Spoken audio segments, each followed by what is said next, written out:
Bonjour à tous, on se retrouve aujourd'hui pour une vidéo qui va traiter un petit peu de la forme de ses propres vidéos. Une vidéo un petit peu méta, du coup.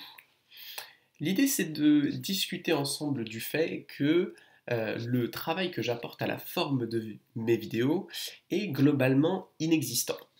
Pour ceux qui regardent généralement ces vidéos, vous devez bien avoir compris que lorsque je tourne une vidéo, eh bien, j'allume mon ordinateur, je lance le record et je parle devant ma caméra pendant aussi longtemps que j'ai des trucs à dire.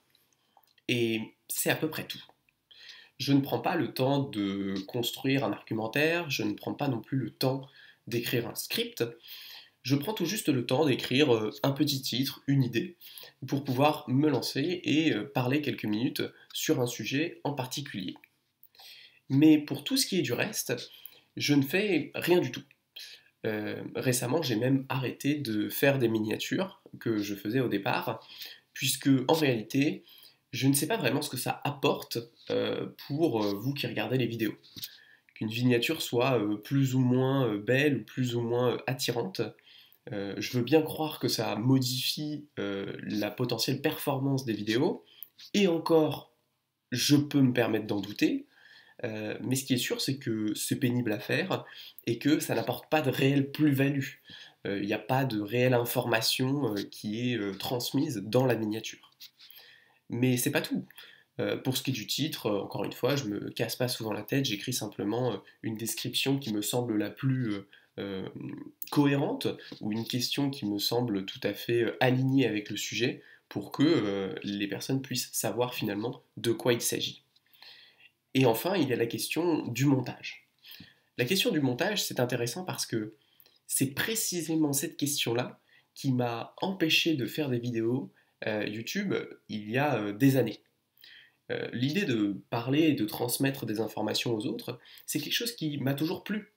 Mais c'est vrai que ce format de vidéo, pour moi, il m'a toujours semblé inadapté à mes compétences et à mes appétences, parce que de un, je suis une vraie quiche dans tout ce qui est créatif, et je ne me vois absolument pas bûcher devant mon ordinateur pour essayer de faire du montage, essayer de faire des trucs drôles, essayer de faire des trucs jolis, essayer de faire des trucs qui sont finalement accrocheurs. Et d'un autre côté, j'en ai absolument pas envie non plus. C'est vraiment pas quelque chose qui me parle et c'est pas quelque chose euh, dans lequel j'ai envie de dépenser mon énergie et mon temps.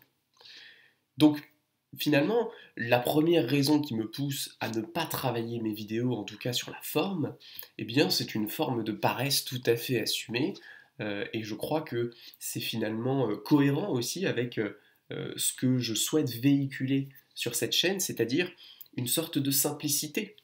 Pour moi, au fond, tout ce qui compte, eh bien, c'est le contenu. Et la forme, ce n'est qu'une coquille, et après tout, ça importe peu.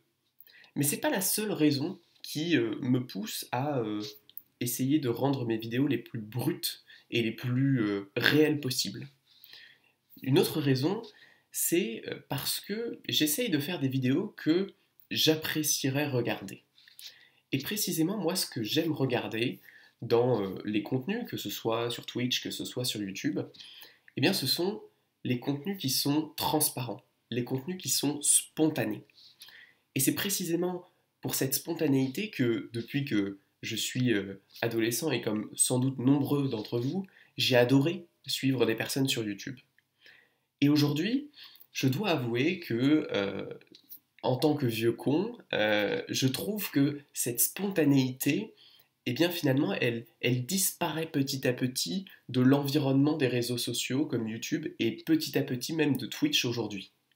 C'est-à-dire que cette réalité, cette simple capacité à pouvoir partager ce qui nous plaît, ce qui nous passionne, eh bien petit à petit, on voit les codes des médias traditionnels, typiquement de la télé, qui viennent s'inviter et qui viennent prendre de la place et transformer finalement ce qui était un échange assez direct entre le créateur de contenu et son public en des émissions qui sont toujours plus construites, toujours plus maquillées, toujours plus montées, rythmées. Et en fait, petit à petit, on obtient un espèce de d'artefact qui est tellement modifié que j'ai l'impression que ça a même plus d'importance que le matériau initial, j'ai envie de dire. Et donc, c'est pour ça finalement que je mets aussi un point d'honneur à créer des vidéos qui sont les plus simples possibles et les plus brutes possibles. C'est pour retrouver un petit peu de cette spontanéité qui, à mon sens, manque aujourd'hui au YouTube actuel. Alors, un peu moins au YouTube français qu'au YouTube américain et au YouTube anglais.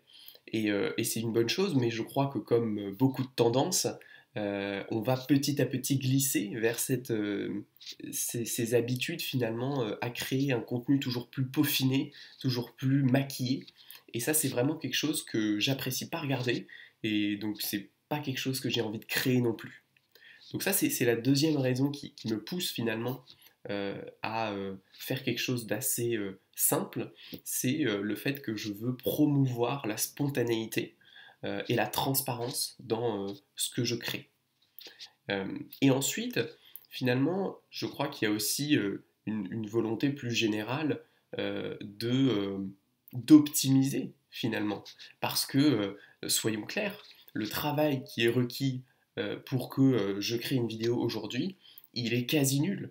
C'est-à-dire qu'aujourd'hui, une vidéo de 10 minutes, ça me prend littéralement peut-être moins de 15 minutes à faire. 10 minutes pour tourner, 2 minutes pour upload, 1 minute pour mettre un titre, et j'ai fait ma vidéo.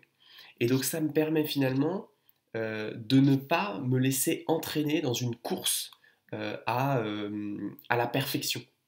Parce que s'il y a bien une chose que je ne suis pas, c'est perfectionniste. Vraiment, je considère que ce faux défaut est un vrai défaut, et c'est vraiment pas quelque chose que j'ai envie de devenir, c'est pas quelque chose que j'ai envie d'être. Donc il y a pour moi une vraie qualité à accepter finalement les erreurs, à accepter les hésitations, à accepter les lenteurs finalement dans le discours. Parce que c'est ça aussi qui fait une vraie conversation. La vraie conversation, elle n'est pas montée, coupée, dérushée, de manière à ce qu'il y ait exactement la bonne intonation et le bon rythme à chaque seconde. La conversation, c'est aussi des silences, c'est aussi des moments de réflexion, c'est aussi des hésitations. Et finalement, cette conversation, pour moi, c'est ça qui compte. C'est de retrouver un petit peu cette essence dans les vidéos que je propose. Et ça me permet aussi, d'un point de vue très personnel, de continuer à créer ce contenu sur YouTube sans pour autant que ça prenne de la place dans ma vie. D'un point de vue très factuel, eh bien ça me prend très peu de temps de faire des vidéos. Ça me prend probablement moins d'une heure par mois de publier une vidéo par semaine, ce qui est tout à fait négligeable. Et donc, de un, ça me permet aujourd'hui de garder énormément de temps pour moi et de ne pas rentrer finalement dans cette espèce de machine à vouloir toujours faire mieux, essayer de faire mieux que la vidéo précédente, essayer de faire quelque chose de plus travaillé. Parce que je vois très bien comment je pourrais rentrer dans un cercle vicieux de ah bah oui, je vais essayer de trouver le meilleur mème à mettre à cet endroit-là, je vais modifier telle musique, je vais modifier tel contraste. Et effectivement, je pourrais très facilement passer 1, 2, 3 heures sur une vidéo de 10 minutes. Et je sais que c'est en fait réellement la norme pour une grande majorité des créateurs de contenu aujourd'hui sur Internet pour atteindre le niveau de qualité en termes de forme, de montage et de rythme, qui est celui que l'on voit un petit peu partout, eh bien ça demande beaucoup de travail, ça demande beaucoup de temps et ça demande beaucoup d'énergie. Or aujourd'hui, pour moi, YouTube, c'est un vrai plaisir, et je crois que pour que ça reste un plaisir, il faut absolument que ça ne me demande pas une quantité d'énergie colossale, parce que sinon, ça va juste peser sur moi et ça va juste me donner envie d'arrêter. Et aujourd'hui, ça me donne aussi un formidable levier d'action. C'est-à-dire que aujourd'hui, je fais ça de manière très tranquille. Peut-être que je passe moins d'une heure par mois à faire mes vidéos, mais ça veut dire aussi que j'ai une marge de progression qui est extrêmement importante, puisque je ne place pas la qualité avant tout, et bien je suis en capacité de produire de la quantité si jamais j'en ai envie. Et donc si jamais un jour, eh bien j'ai envie de faire 2 vidéos par semaine, j'ai envie de faire 7 vidéos par semaine, c'est tout à fait possible. En réalité, même 7 vidéos par semaine, ça me prendrait moins de 2 heures par semaine, ça reste beaucoup plus que ce que je passe aujourd'hui, mais c'est tout à fait envisageable et c'est en réalité beaucoup moins que la plupart des vidéastes, même totalement amateurs comme moi. Donc voilà les raisons qui me poussent à créer ce contenu qui est assez brut et qui, je crois, aussi fait un petit peu sa spécificité. Donc n'hésitez pas à me dire ce que vous en pensez dans les commentaires, à quel point c'est différent et à quel point c'est quelque chose que vous appréciez ou n'appréciez pas, qui est finalement cette simplicité dans les vidéos que je publie sur cette chaîne. Et je vous dis ciao pour la prochaine.